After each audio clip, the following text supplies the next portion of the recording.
Okay, welcome into In the Paint, everybody. Altitude Sports Radio. I'm Dan Tanner, your host, as we're watching the Nuggets and Jazz go down to the wire, 114 to 112, just about over 4 minutes to go here in the fourth quarter. Wow, this is way too close for comfort if you're the Denver Nuggets against a porous Utah Jazz team that is clearly tanking this season to try to get the number one overall pick in the draft. They're 18-42 on the year. Now, they've got some pretty decent young talent on this team. Cody Williams was a high draft pick out of Colorado a couple years ago. If you remember, Keontae George, Ace Bailey, also high draft pick. So they do have some young, good players. Isaiah Collier, also a really, really good young player for the Jazz. But look, this Jazz team stinks this year. So this is an odd one. And the Nuggets did a lot of interesting things tonight with their lineup that we'll get into as this game goes along here. But we've got 4 minutes and 8 seconds left, and currently the Nuggets lead by 2, 114 to 112, with Jamal Murray going to the free throw line to try to give the Nuggets a 4-point lead. Free throw number 1 is good for Jamal. As always, feel free to comment along. I'd love to get your thoughts on the game tonight. A lot of interesting lineup decisions for David Adelman. A couple of things I starting to have a little bit of a problem with when it comes to the rotations, and I'll definitely get into those as the game concludes. But let's go ahead and just check out and see if the Nuggets can close out the Jazz there in Utah. Look, I said last night before this game, after the Nuggets lost to Minnesota, that this was not going to be an easy game for the Nuggets. Utah is just never easy, as Keontae George gets to the basket way too easily and gets the Jazz to within 2 again. But this historically has been a house of horrors for the Denver Nuggets, so it's never easy. And Jamal Murray just turns it over. Jamal's had a really good game tonight, but turned it over there. So a 3 would give the Jazz the lead here. And Bruce Brown pokes it out of bounds. It'll stay with Utah. Boy, the Jazz have been just beating the crap out of Nikola Jokic tonight pretty effectively. Their double teams that they've been sending, it's been giving the Nuggets offense problems at times. And Joker's been in foul trouble too. He picked up his 4th foul about midway through the third quarter. So his regular minutes and rotations in the second half got completely off, and Keontae George just gives the Jazz the lead.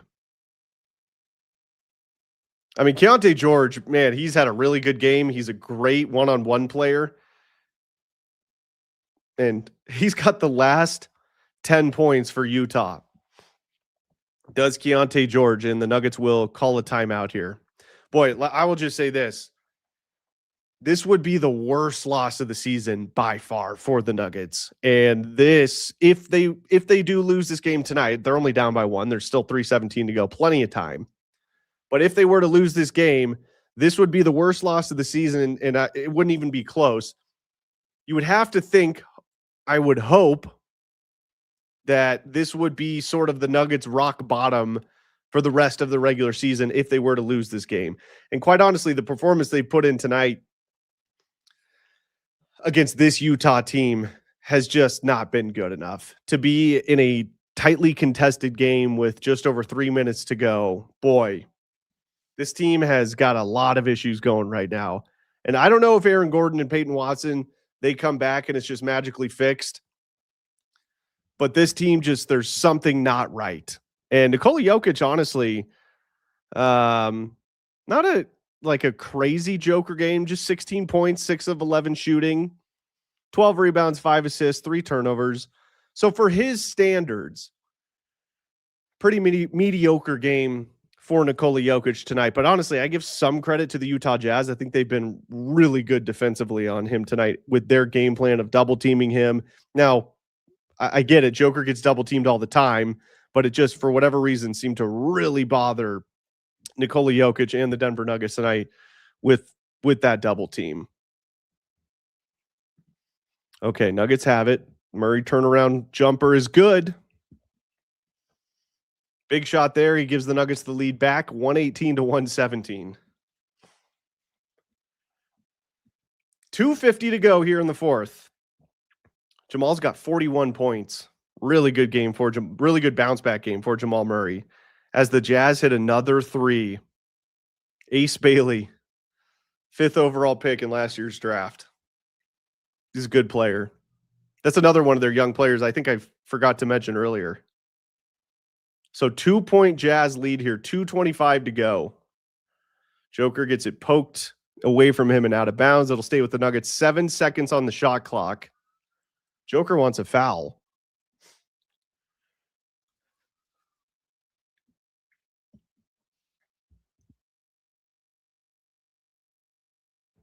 Oh, Joker may have a point there, but they're not going to challenge it.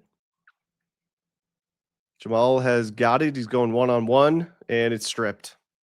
Clutch time turnovers. It leads to a transition dunk for the Jazz. 4-point lead. Wow. That was Keontae George again. Nuggets are crumbling in a fourth quarter again. What has happened to this team in clutch time situations? It's just insane. They're trying to run the two-man game here with Jokic and Murray, and they finally call a foul. The Jazz have been hammering Nikola Jokic all game, and Ace Bailey's going to get the foul call here.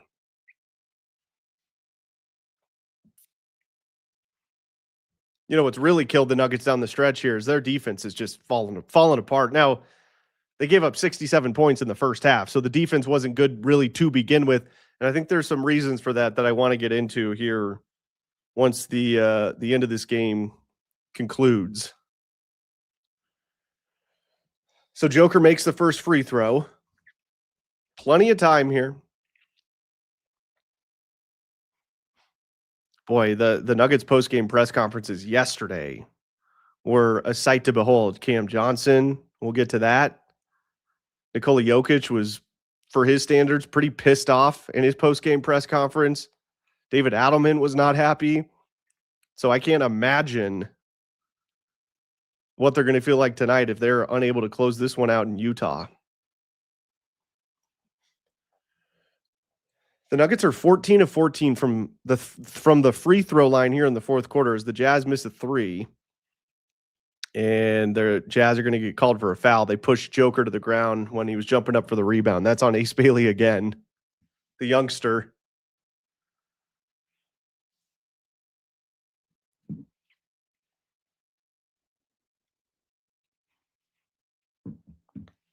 And the Jazz might challenge this, but I don't think they're going to win that. I mean, that looked like a clear foul on Jokic to me. He pushes him to the ground. And they won't challenge. So the Nuggets are in the bonus. So Joker will go to the free throw line with a chance to tie it up with 1:35 to go. The first free throw is up and good.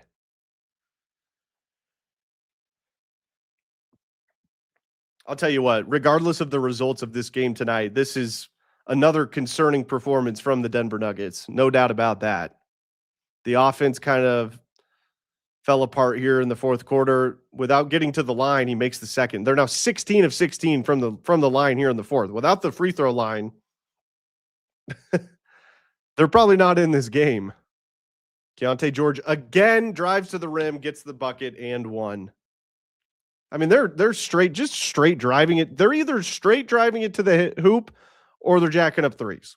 That's the Jazz offensive game plan tonight. They're going one-on-one. There's no cutting, not a lot of pick and rolls. It's just been one-on-one all night, and the Nuggets have not been able to stop them. They haven't even been able to slow them down. Keontae George is 14 for 19 with 35 points, and he makes a free throw, 36 points for Keontae George. And the Jazz have a 3-point lead with a minute and a half to go.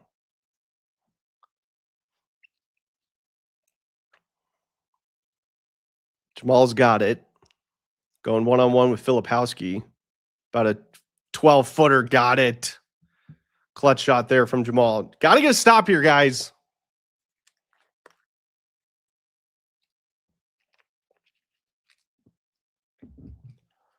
Keontae George. Oh, he missed it. He took a long three, but the Jazz get the offensive rebound. That's what happens when you got Nikola Jokic and 4 guards on the floor. Makes it a little tougher to rebound the basketball. And Keontae George fumbles it out of bounds there.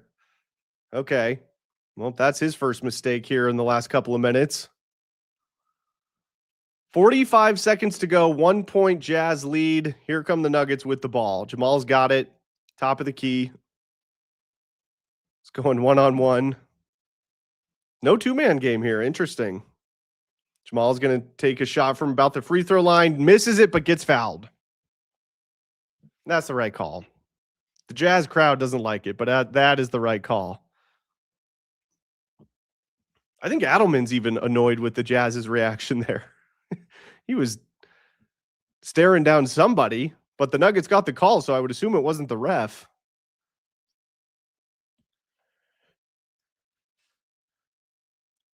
Now, the Jazz do have a challenge, but that looked like a pretty clear foul. Yeah, they're not going to challenge that. So Jamal free throw number 1 is up and good. Tie game. 31 seconds to go. Jamal with the chance to give the Nuggets a 1-point lead. He's got 44 points tonight. 13 of 19 shooting, 8 assists. What a game for Jamal. He's been their best player tonight by a mile. Second free throw's good. Oh, boy. Oh, we got something going on here below the rim with Joker and Filipowski. So the free throw will be good. So they both fell down and out of bounds. Are they going to just have this as a no call? Oh, man. Filipowski just drags Nikola Jokic. Okay, so here's the replay.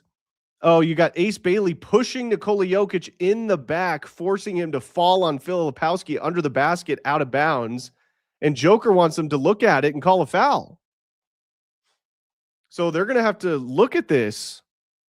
This is a huge call here.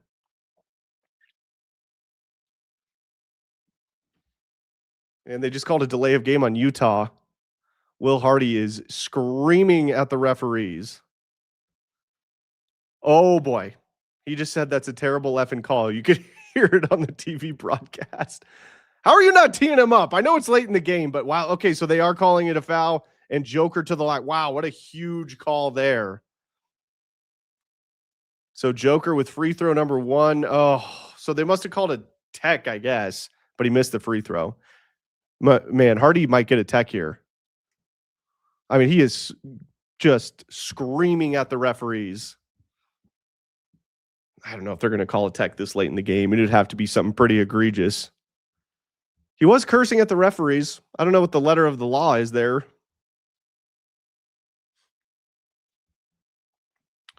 Hello, everybody. Appreciate you listening to In the Paint here. I'm Dan Tanner, reacting to Nuggets and Jazz. These are a lot of Nuggets fans' reactions right now with this rough stretch and this game tonight. The Nuggets aren't horrible. Right now, they're playing like a 500 basketball team. That's the reality. They're not a horrible team. And I know it's kind of an emotional time for Nuggets fans, emotional reactions. I get it. This is not a horrible basketball team. This is a team that's playing like a 500 basketball team right now. That's actually what we're seeing. Now, that doesn't mean they're a 500 team going forward. They can get out of this slump. They have plenty of talent to do it, plenty of experience to do it. With the return of Aaron Gordon and Peyton Watson, they can. But, boy, there is no sugarcoating how awful this stretch has been for the Denver Nuggets. And there were some questionable lineup decisions tonight from David Adelman that I was being pretty critical of. Some rotations that didn't quite make sense that I want to get into. So this is one of those games where I do think, at least in my view, it's pretty fair to be critical of the job that Adelman did tonight overall with his rotations. And then the defense, they've actually played pretty well over the last 3 games. It started with Boston. And I think the defense has been fine over the last 3 games against Boston, OKC, and the Timberwolves yesterday. But tonight it has been atrocious. Okay, here we go. So 1-point game. The Jazz have it. Keontae George, he's not going to pass this. Layup is no good, but they're going to call a foul with 16 seconds to go. And I believe that's going to be Nikola Jokic's sixth foul, and he might be done. You might as well challenge this if you're Adelman. Joker wants him to. Let's see the replay here. Oh, man, that's tough. That's a tough call. It looks like he hits the ball first and then gets George's arm. So I would challenge this. I mean, why not? You don't challenge, he gets the free throws, and Joker's out of the game. Okay, they're going to challenge. This is a no-brainer right here from Adelman.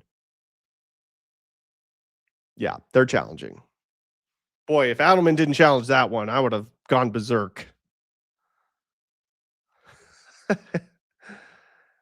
This is going to be an interesting call because on the replay, so George is driving to the rim. If you're listening on radio or not able to watch it on television, George is driving to the rim on the left side, extending with his right hand to go for the layup. Joker swipes down, does hit the ball first, does make contact with his arm, but he hit the ball first.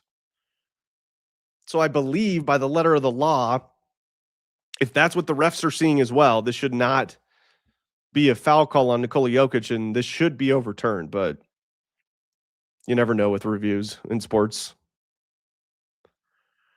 Showing the replay here one more time.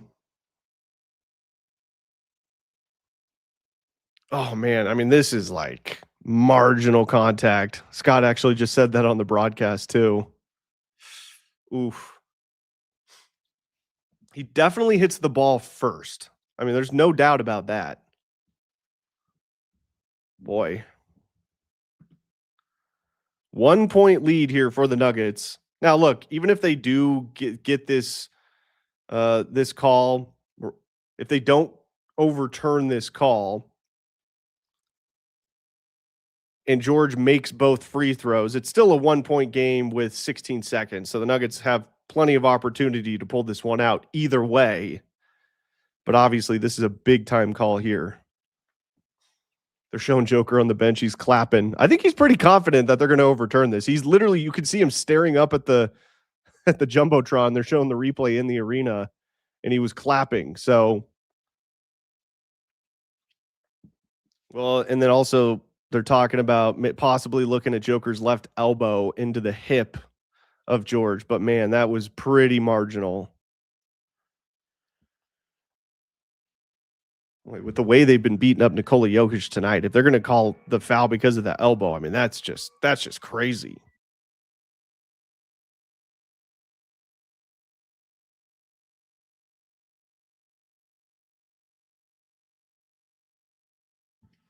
Okay, so wow, they're taking a long time to review this.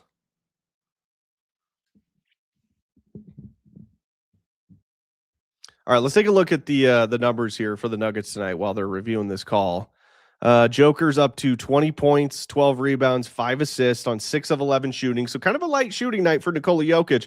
Typically, when he only takes 11 shots this late into a game, you would expect his assist numbers to be higher, but he's only got 5 for tonight. Like I said, I thought the Jazz did a really good job defensively on Nikola Jokic tonight. They were blitzing him all night, double teaming him all night. Now, Nikola has seen double teams before, but for whatever reason, Joker just really struggled finding the open guy tonight when the double team came.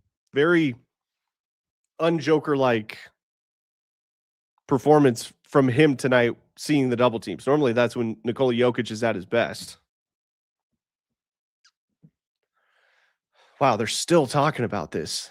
My goodness. I mean, this is a really close call in a critical moment in the game. All right, here we go. Here's the call.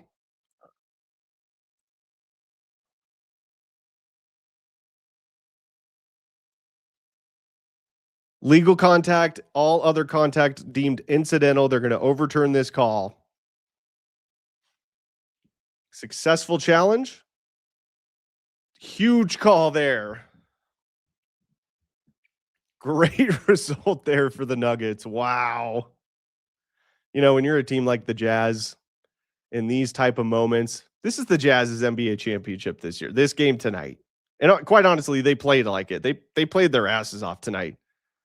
But when you're a team like the Jazz this season, with the year that they've had, those kind of calls just don't typically go your way. Now, Nuggets still have to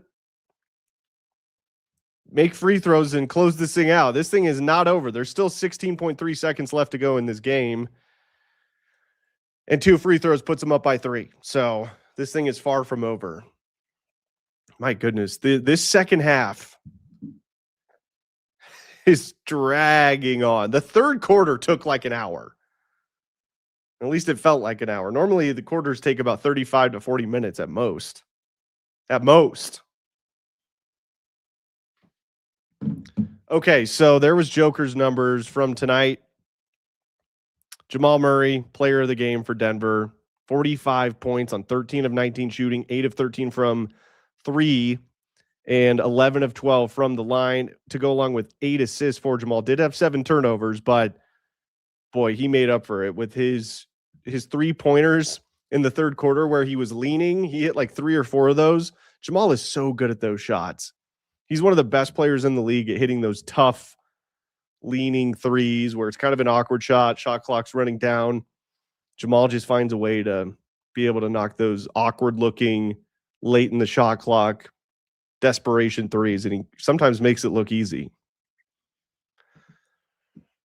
So both teams do still have their challenges left, by the way, just so everybody is aware of that. Okay, here we go. So Bruce Brown's going to inbound, trying to get it to Jamal. He was covered, so they get it to Joker.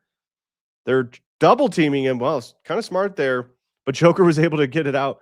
Oh, man. Wow, the Nuggets are doing a great job of keep away. They run 10 seconds off the clock. Unbelievable.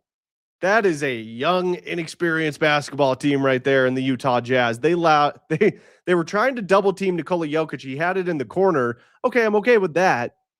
But then he heaves it to center court, and nobody's near Tim Hardaway. They pass it all over the yard. And then they get it back out to Nikola Jokic at the same spot they double teamed him and finally foul him and waste over 10 seconds. There's 6.1 seconds left on the clock. There were 16.3 when they were inbounding the ball. Wow. That is a young and dumb, inexperienced basketball team right there, everybody.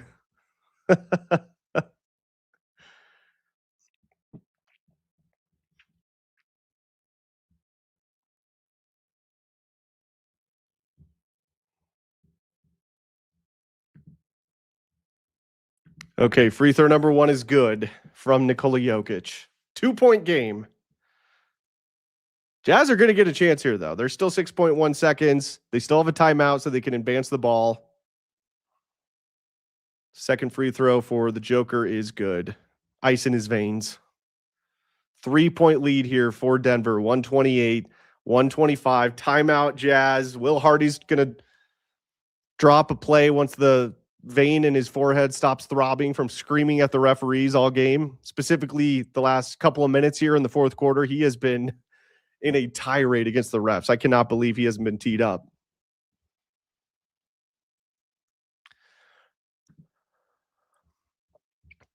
Quick look at out of sports scores, I should say. The Avs are playing the Kings right now. They're in LA, and they're about just a couple minutes into the second period.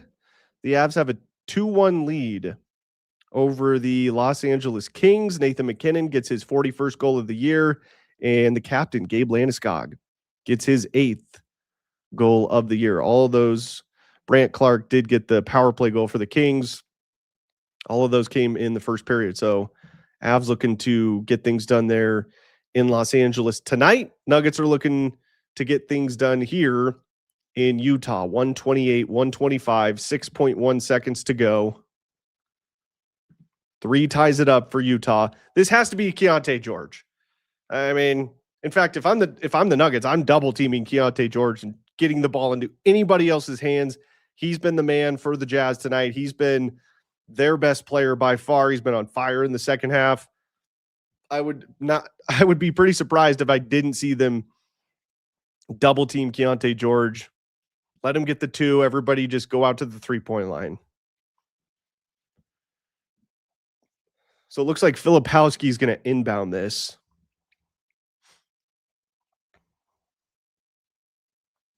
Yeah, let him get a 2. That's fine. No threes. They're struggling getting the inbound in. Okay, George has it. He's going to fling it up off the front of the rim. And there's 1.6 seconds left. Yeah, they're going to have to look at the clock here. Scott's saying they stopped the clock. I believe this is Nuggets basketball, by the way. I think this went, I didn't see them make the call, but I believe this went out on Utah. It was George, and he had a good look. Oh my goodness. Taking another timeout. This last 5 minutes has taken, 30 minutes of real time. Whew.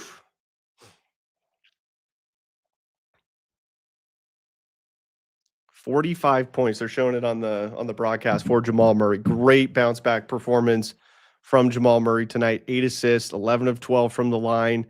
He was fantastic tonight. The Nuggets don't win. They're not even in this game without the performance of Jamal Murray tonight. He was absolutely phenomenal for this team. So really good to see Jamal Murray bounce back in the way that he did. And look, as good as Jamal has been this year, he made his first All-Star team this year, deservedly so. He has been inconsistent since the All-Star break. So if the Nuggets are going to have a chance, not only do they need to get Peyton Watson and Aaron Gordon back, but they need to have the Jamal Murray that we saw through the first 45 games of the regular season, and not the Jamal that we've seen just be inconsistent. He's had some good games post All-Star break, but he's also had some duds. So that's not the Jamal Murray that the Nuggets need right now. They need a consistent shot maker like we've seen tonight from Jamal Murray.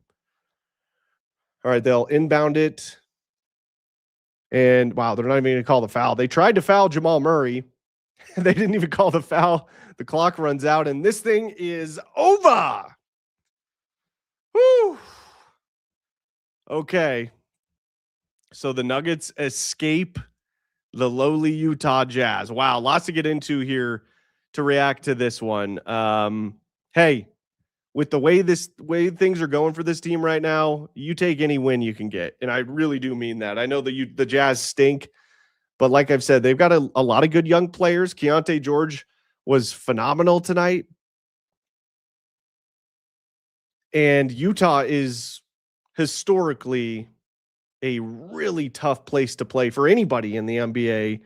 And it's been just a nightmare for the Nuggets over the years. So I said this after the Timberwolves game yesterday. This was not going to be a cakewalk basketball game. I saw a lot of people on our show today on the text line, a lot of people on Twitter saying, oh, the Nuggets need to just absolutely hammer the Jazz tonight. And I was just sitting there like, I don't know about that.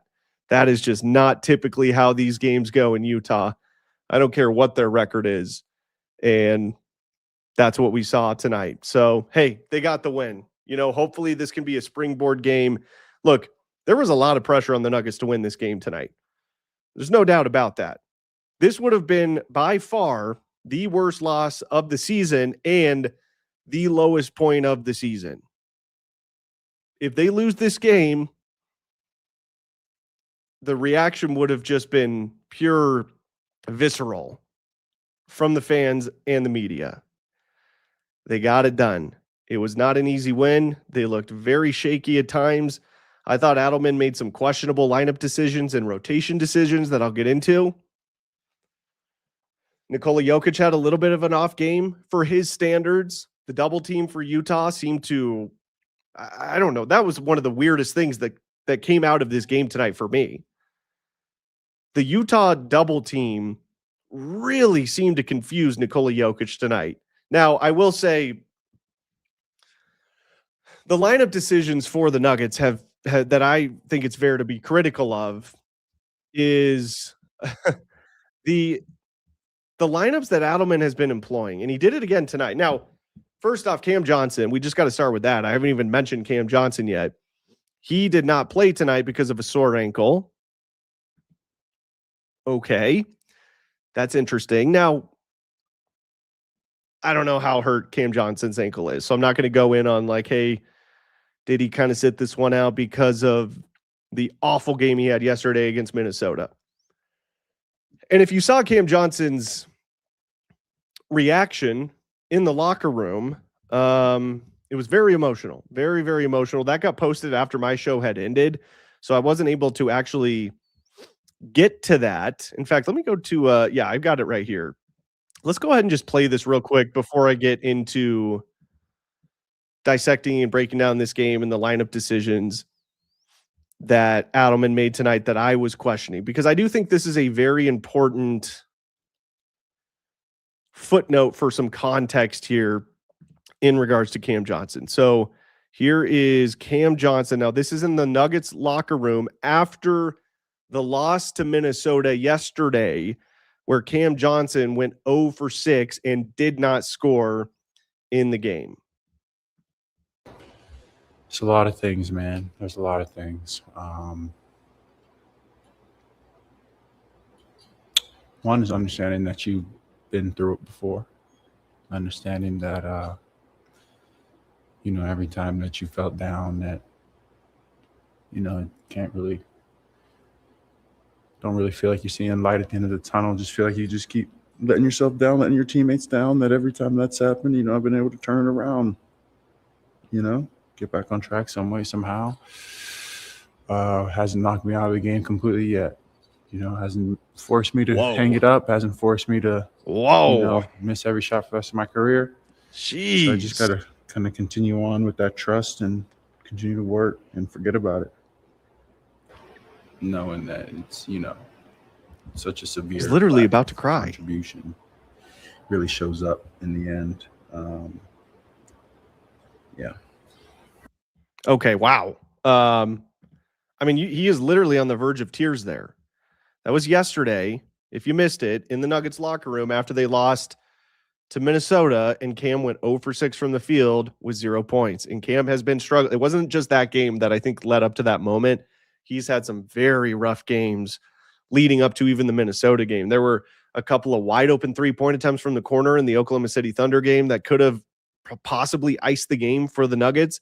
He misses those. So there was just, I think, a lot of moments leading up to that reaction we just saw there from Cam Johnson. Now, Vic had the point, which I do agree with. I do agree with Vic on this. Look, we tend to forget as fans, as people in the media, people that love this sport and cover this sport and watch this sport religiously, that at the end of the day, these guys are humans. And Tyler Columbus, who former Bronco, talks about this all the time. It's a very weird dynamic between fans and players, that when you only see people on TV your whole life, it's really hard to view them as just like people like you and I. Now, a lot of their paychecks are different than a lot of ours. I understand that argument from the fans. Totally get it.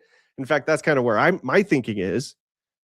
But I do think it's important to, remember that these guys have emotions just like everybody else. So the point being with Cam is he did not play tonight. So that was interesting, number one. In fact, let's get D-Mac here in on this conversation. Hey, D, appreciate you jumping on. I just played What's up, Dan? I was just watching that abysmal game. Yeah, just got done watching the end of the game. I have a couple of thoughts on a few things that I didn't like about tonight's game, and trust me, there's plenty. I did play the Cam Johnson video from yesterday, though, because I wanted to add some context just in case anybody missed it. He did not play tonight. Now, I'm not going to sit here and what's that? Ankle injury. Yeah, and I know a lot of people were kind of like, that's interesting. I get that reaction too. I don't know what his ankle injury is, so I'll take him at his word. It's a little odd, I will say that, but hey, it is what it is. So that led me to the lineup decisions tonight were so weird, D-Mac. Like, what? Yeah, so you start the game with Nikola Jokic and Jonas Valanciunas. Now, we've seen them on the floor together before at various points throughout the season. I think this is, correct me if I'm wrong, I think this is the first time they've both started a game. But this It's is where the first I recall, yeah. Yeah, so I believe this is the first time they have both started a game this year. But this is where it gets even more odd to me. Okay? So Val goes out with about 6 minutes left in the first quarter, right? Joker stays out there like he normally does. And then this is something Scott was talking about today. And then it's the 4 guards and Jokic. That's who's out there. You got 4 guards and Nikola Jokic. Those are your 5 on the floor. Now people can say, well, Bruce Brown, he's kind of a 4. Bruce Brown is a guard. Okay. He's like 6'2.5". He's a guard. 6'3", maybe. Yeah. There were 4 guards with Jokic. Their defense got blitzed when that lineup was on the floor. Not only in the first half, but also in the second half. And then in the second quarter, Val didn't play in the second quarter at all. Did not see the floor in the second quarter. Nikola Jokic isn't on the floor. They go with Zeke. Okay. Why not have Val and Zeke out there at the same time? He played 6 minutes to start the game and then was resting for 30 minutes on the bench. So you had Zeke and 4 guards out there. I don't get it. And the defense was abysmal all game long. Can you explain this to me, D-Mac? No, this was a borderline disaster. And only that review, and holy cow, did that review go the Nuggets' way. And then the Jazz, like idiots, let 10 seconds go off the clock, chasing the ball around the yard like an inexperienced, dumbass team that they are. Like, what are they doing? That was a gift. What are they doing? I mean, I think they had 3 guys out, including Markkanen. They are trying to lose. Or, I mean, I guess, maybe not. They weren't trying to lose tonight, I guess. This was their NBA finals. I said that earlier. They did play hard tonight. I was like looking at the crowd too, like, wow, you guys paid for this, huh? But I mean, they almost saw, this might have been the worst loss in Nuggets history if they dropped this one tonight. Oof. Well, it definitely would have been the worst of the season, no doubt about that. It'd have been the worst, at least in my 27 years covering the Denver Nuggets. It would have been the worst loss I recall in 27 years. The only pushback I would have on that is, I said this after the game yesterday. You know, I saw a lot of people on our show today on the text line. I saw it on Twitter. The Nuggets are going to crush the Jazz tonight. They need to crush them. I said this yesterday. I'm like, I don't care how bad the Jazz are. That when they have to go into Utah, that is always a really brutally difficult game for Denver. Always has been. That would be the only pushback I would have for you. But I get what you're saying. This is another one where they had a good lead and they couldn't put the hammer down. They made it way closer. I mean, way closer than it should have been. Hey, man, if they do not get that review their way, they're at the line and Jokic is out of the game. They probably win if they don't get the call going their way. The Nuggets, that is. And they did.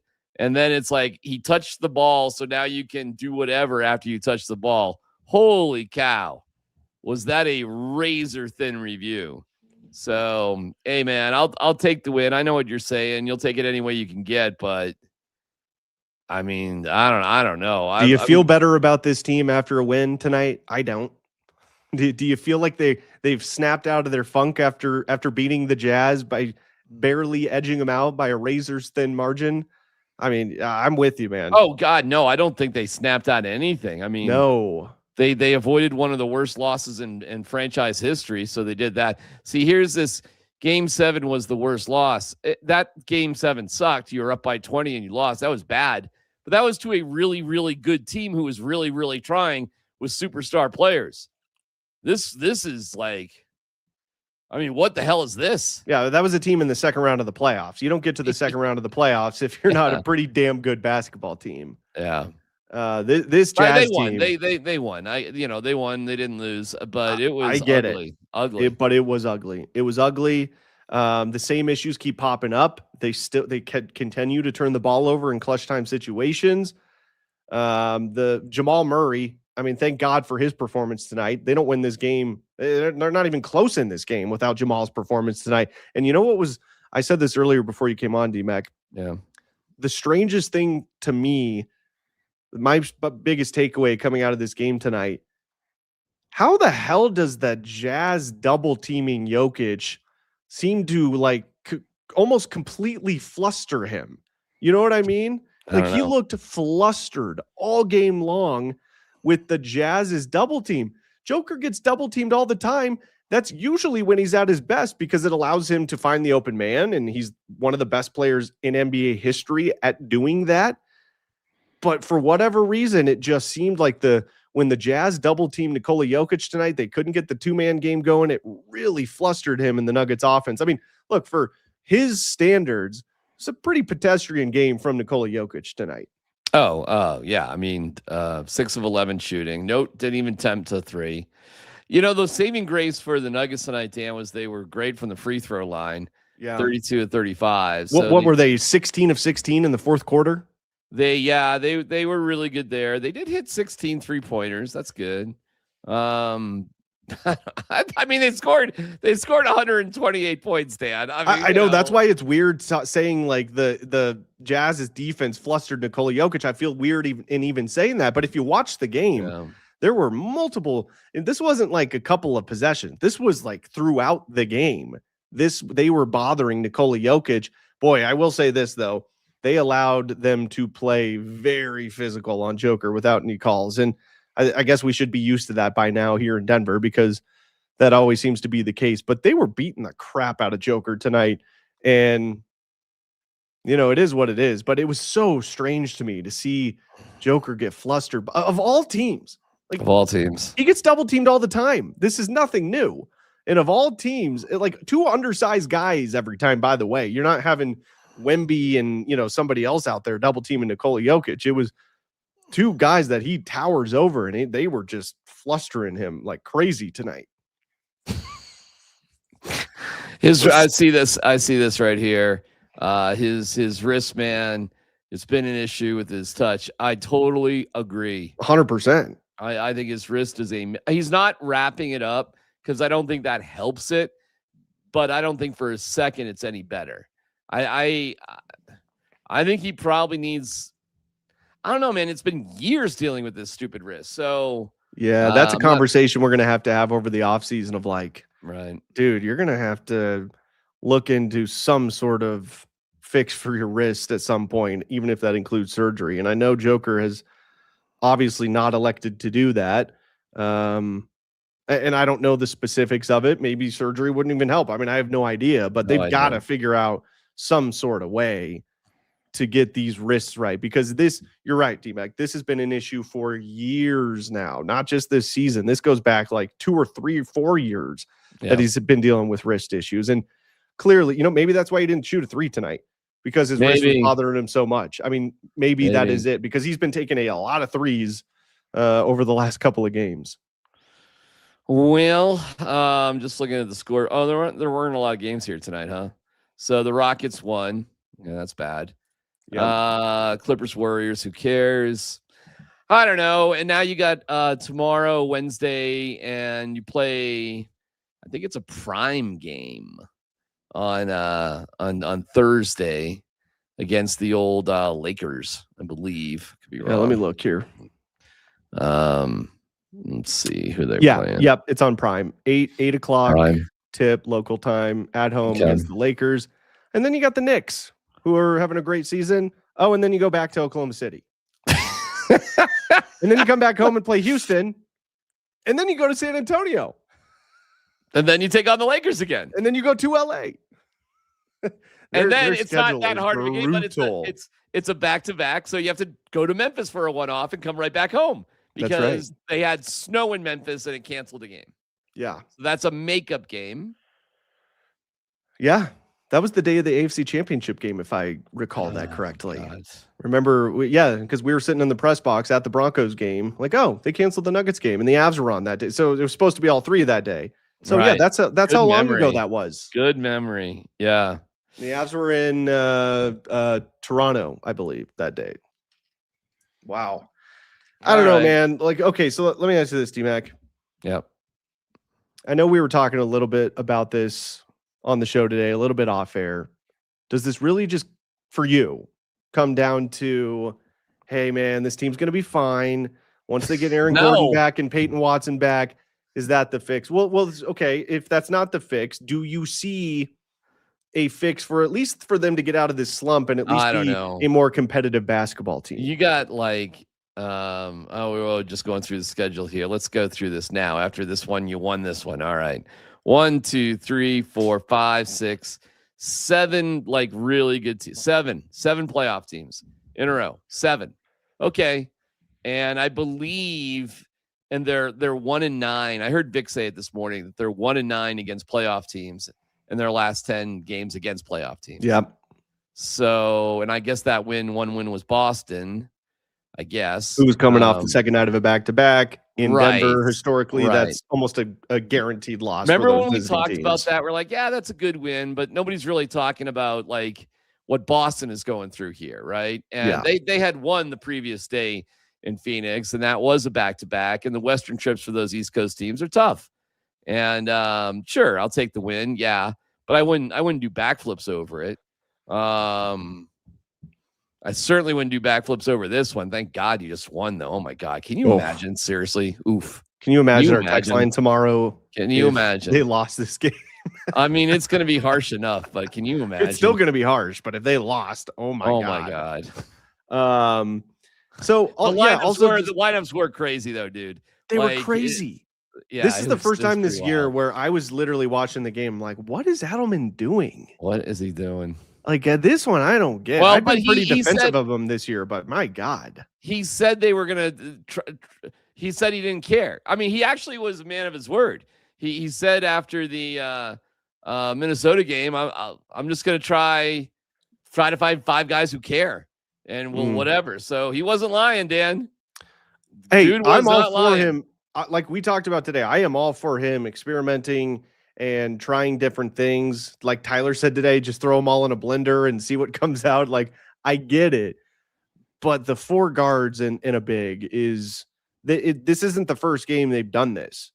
That to me, and Scott was critical of that even on our show today before they played this game tonight. He was talking about this. And I don't get.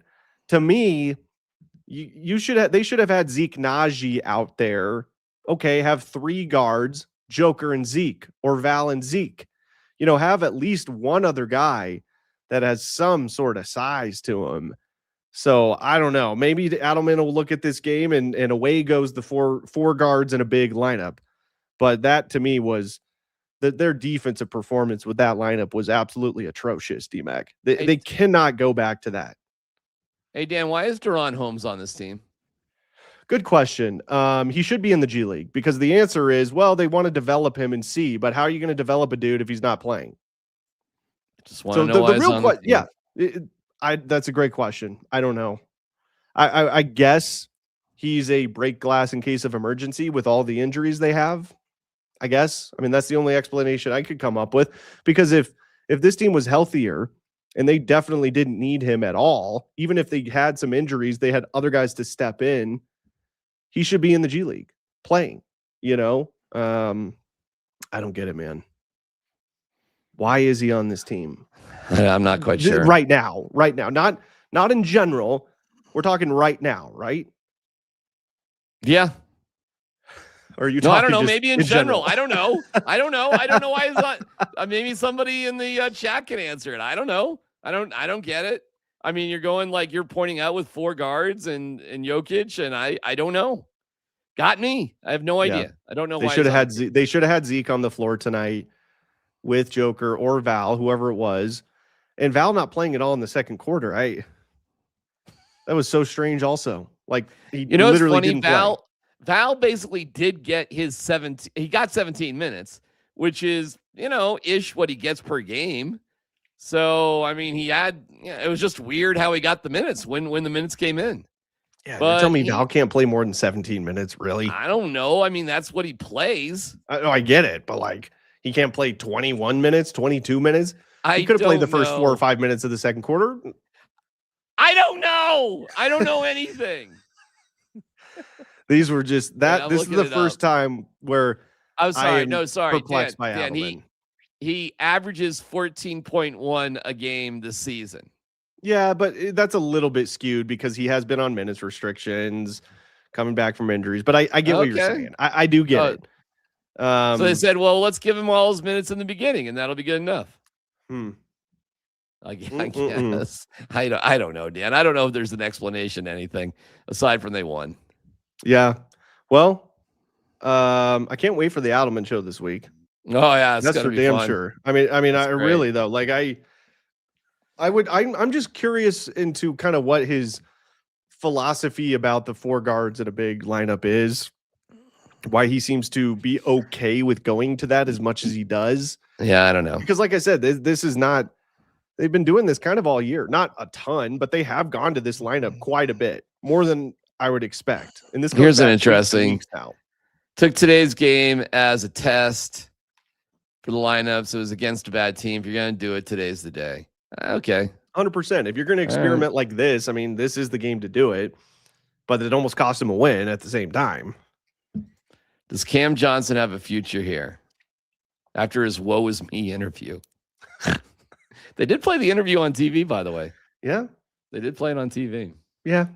I mean, why shy away from it? It's all over the internet. People know it's out there. Yeah, I don't know what the future is for Cam Johnson. I don't either. If he would have just had a run-of-the-mill presser yesterday, hey, it's a slump. We all go through this. We're professional athletes. It happens. I'll be fine. All this stuff. What got me is like, I'm not retiring yet. I'm not like done shooting in the basketball yet. That was weird. Like, we didn't even know that was in the mix.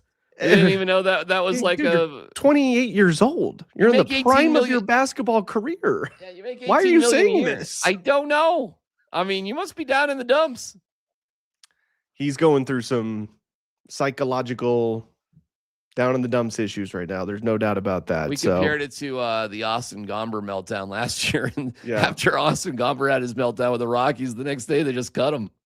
Like, well, that's a little more understandable. If I was pitching for the Rockies, I would probably have a psychological breakdown once a week. That's more understandable. This dude's on a playoff basketball team that won a championship a couple years ago and has the greatest player on earth. And he's had some bad games recently. But the thing with Cam is like, what's weird with Cam, D-Mac, we've seen him have games and stretches this year where it's been really good. And he's helped this team win games. So how about this stat? Jamal Murray, who is 45 points, Dan, 13 and 19. Great. Mm-hmm. 8 of 13 from 3. Outstanding. Yeah. Just missed one free throw. Plus minus was 0. Interesting. How about that? Yeah, the plus minus is weird.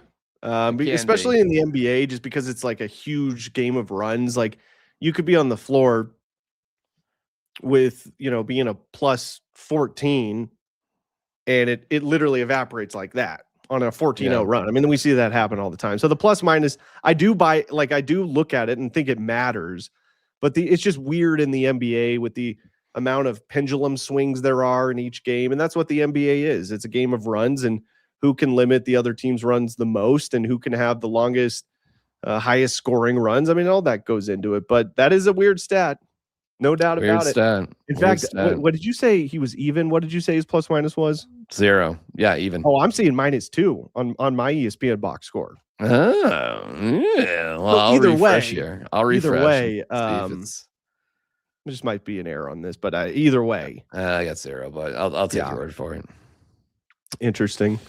All right. Any other thoughts on the game tonight before I let you go? No, I'm going to go back down and watch the rest of the Avs. Okay. By the way, they're dominating and struggling at the same time, sort of. Oh boy. Are you behind? Because I can give you an update, but if you give me an update. No, give me an well, they were up 2-0, but it's 2-2 with 2:25 to go in the second period. Oh, so I left them. It was 2-1, so the Kings tied it up. They did. The Kings are missing. Are you ready for this? Mm-hmm. Eight players from their roster, and they have 3 players who are playing in their first NHL game ever tonight. Yeah, and they fired their coach like yesterday. Raj tweeted out They have $42 million of salary out of their lineup right now. Tied up. And it's tied up. All tied up. Actually, the Avs did get screwed. You'll see it later. The ref blew a whistle on a puck that he just lost sight of, and it was just hanging on the doorstep, and they just tapped it in, and the whistle should not have blown. And then McKinnon and Natchez and everybody kind of freaked out. It was that sucked, and that would have made it 3-1. So unlucky break there for the Avalanche. Yeah. All right, D. I'll let you go. Right. Go Avs. Buddy. Thanks for jumping on. We'll talk to you tomorrow. Bye. Yeah, that's an interesting game there for the Avs. But just last thoughts here on the Nuggets game tonight. D-Mac's right. This, I don't know about in their franchise's history. I mean, but look, my only pushback to D-Mac saying this would have been the worst loss, at least he's seen since he's been in Denver for 25 plus years. My only pushback to that is I don't care how bad the Jazz are this year. There's been years past where the Jazz have not fielded a very good basketball team, and they've still beaten a very good Nuggets team in Utah. That is just one of those things where the Nuggets have a really tough time winning games in Salt Lake City. It is what it is. It's been that way back to when I really started watching this team in the early 2000s in the Carmelo Anthony era. For whatever reason, they just, whether they're good or not, and whether the Nuggets are good or not, they just seem to have a really tough time pulling out wins in Utah. So I wasn't as confident as a lot of people I saw earlier today going into this game tonight. I thought it was going to be a battle. And look, the Jazz played their asses off. I mean, you do have to give them credit. I thought Kyle Filipowski had a really good game. He had 19 points on 5 of 8 shooting. Keontae George was their best player, no doubt about it. 36 points for Keontae George. Thought Ace Bailey actually had a pretty nice game.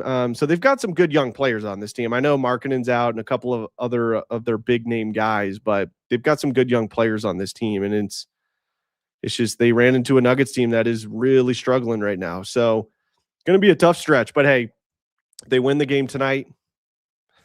They get off the schneid, I guess, and they'll have a couple of days off before their matchup with the LA Lakers here in the Mile High City coming up on Thursday. So that's going to do it for the post-game show tonight, everybody. Really appreciate you tuning in. They get the win. I know it was an ugly win, but they did win the game. And we will talk to you for another edition of In the Paint to react to Nuggets and Lakers. We'll see you Thursday.